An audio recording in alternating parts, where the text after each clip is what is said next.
ناظرین گرامی السلام علیکم ورحمۃ اللہ وبرکاتہ۔ سیدھی بات کے تازہ ترین پرائم ٹائم میں آپ لوگوں کا استقبال ہے۔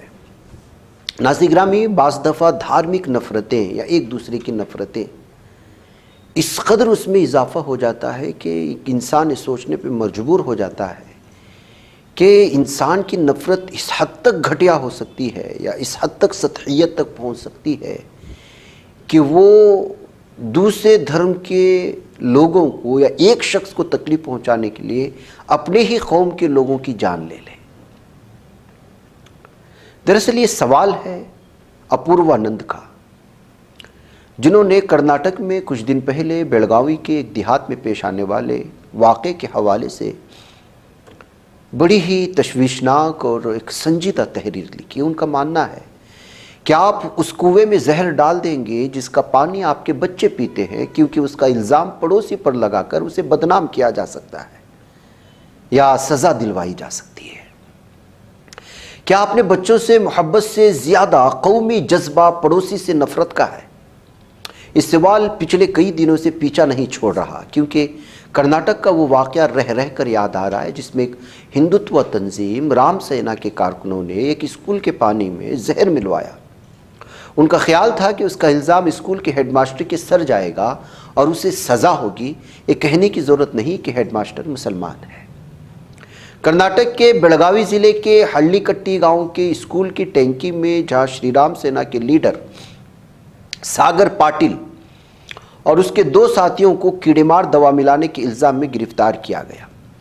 پاٹل نے اپنے ساتھی کرشنا مادر کو یہ کہہ کر بلیک میل کیا کہ اس کو دوسری ذات کی عورت سے اس کے تعلقات کے بارے میں معلوم ہے اور یہ بات گاؤں میں سب کو بتائے گا۔ اس سے ڈر کر مادر نے اپنے دوسرے دوست ماگن گوڑا پاٹل کے ساتھ مل کر کیڑے مار دوا خریدی۔ انہوں نے ایک اسکولی بچے کو چاکلیٹ اور 500 روپے دے کر اس کیڑے مار دوا کو ٹینکی میں ڈالنے کا لالچ دیا۔ بچوں نے پانی پیا، انہیں کچھ عجیب سی بو محسوس ہوئی، کچھ بچے بیمار پڑے۔ تفتیش پر ٹینکی کے قریب سے ایک بوتل ملی جس میں کیڑے مار دوا بچی ہوئی تھی۔ بچے نے بتایا کہ اسے یہ بوتل کس نے دی تھی اور اس نے اسے کیا کرنے کو کہا تھا۔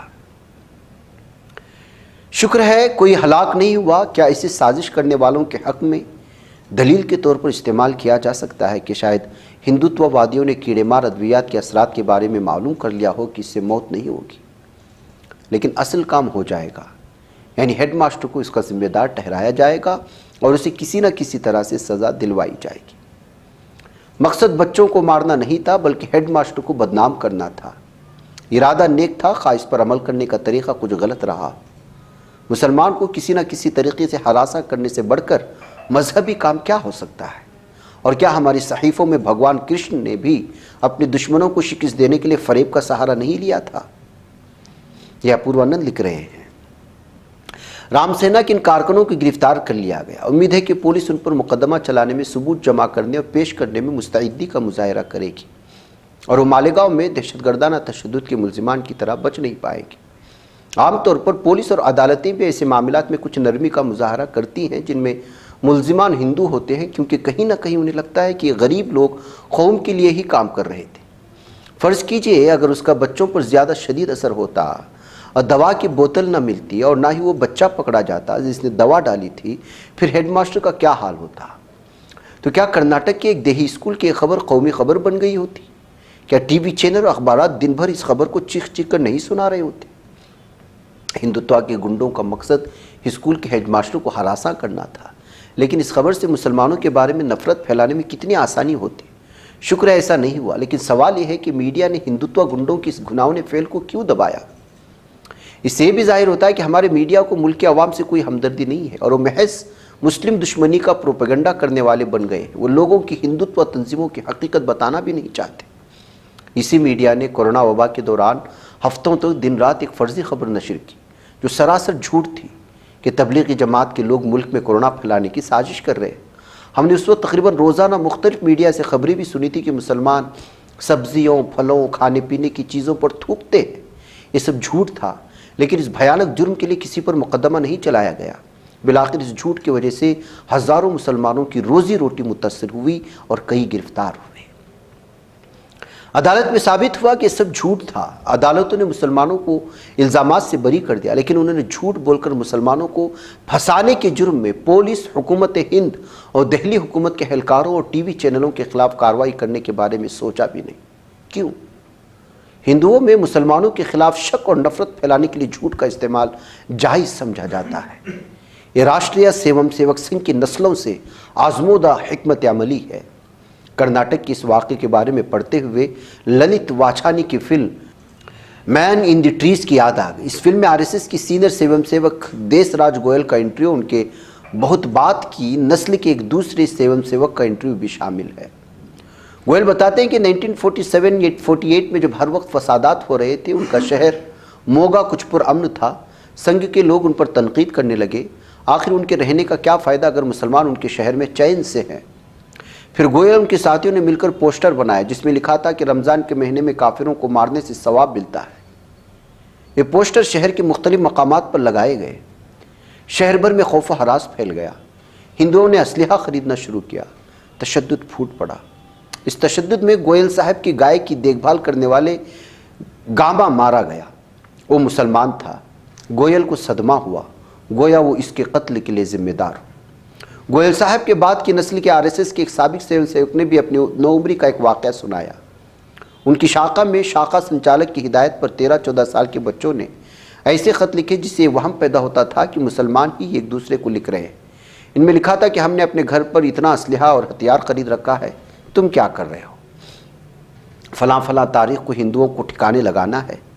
پھر اتفاق سے وہ خط کچھ بڑے بچوں کے ہاتھ لگے اور وہ گھر اور اسکول میں ان کے بارے میں بات کرتے تھے۔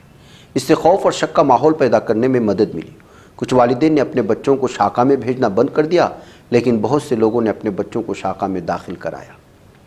یہ سوال بجا طور پر پوچھا گیا کہ اگر یہ خطوط پکڑے بھی جاتے تو یہ معلوم کرنا تقریباً ناممکن ہو جاتا کہ کس شاخہ میں کس سے اور کس کی ہدایت پر لکھے گئے۔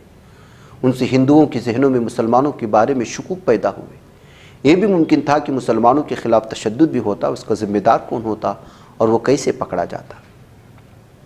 کرناٹک میں ہی پچھلے دنوں میں ایسے معاملات سامنے آئے جن میں ہندوتوا کے حامی پاکستان زندہ باد کے نعرے لگا رہے ہیں یا پاکستان کا پرچم لہرا رہے ہیں تاکہ مسلمانوں کو ذمہ دار ٹھہرایا جا سکے، یا پاکستان کا جھنڈا بھی وہی لگا سکتے ہیں۔ اس کا الزام ان پر لگا کر مقدمہ کروایا جا سکتا ہے، لیکن معلوم ہوا کہ یہ کام ہندوتوا کے حامیوں نے کیا تھا۔ جیسا کہ ہم نے کہا، رام سینا کے لوگ وہی کام کر رہے تھے جو RSS کرتا رہا ہے۔ کیرالہ میں RSS دہائیوں تک کام کرنے والے سدیش منی نے اپنی سوانح عمری میں لکھا، میں بڑے جوش اور ولولے سے سنگھ کی سرگرمیوں میں مصروف تھا، اب میں مایوس ہوں۔ سنگھ تحریک کے سفر میں جن سیوم سیوکوں سے میری ملاقات ہوئی وہ ہوس کے بے لگام گھوڑوں کی طرح ہیں۔ وہ سارا دن سوتے ہیں اور اندھیروں میں شکاری جانوروں کی طرح شکار کی تلاش میں نکل آتے ہیں۔ سیوم سیوک خود ہی تباہی کا باعث بنتے ہیں، مندروں کو سبز رنگ کر کے اور ایک مردہ گائے کو مندروں کے صحن میں پھینک کر۔ وہ مختلف قسم کے ہتھیار جمع کرتے ہیں۔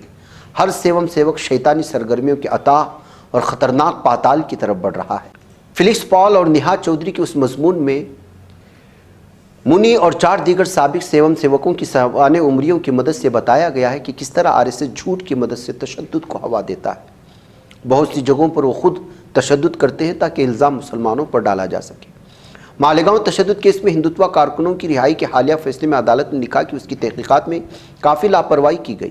اس کی تفصیلی جانچ میں ہندوتوا کارکنوں کے ملوث ہونے کے پختہ ثبوت ملے تھے، لیکن بعد میں NIA نے ان کے ملوث ہونے کے ثبوت کو کمزور کر دیا۔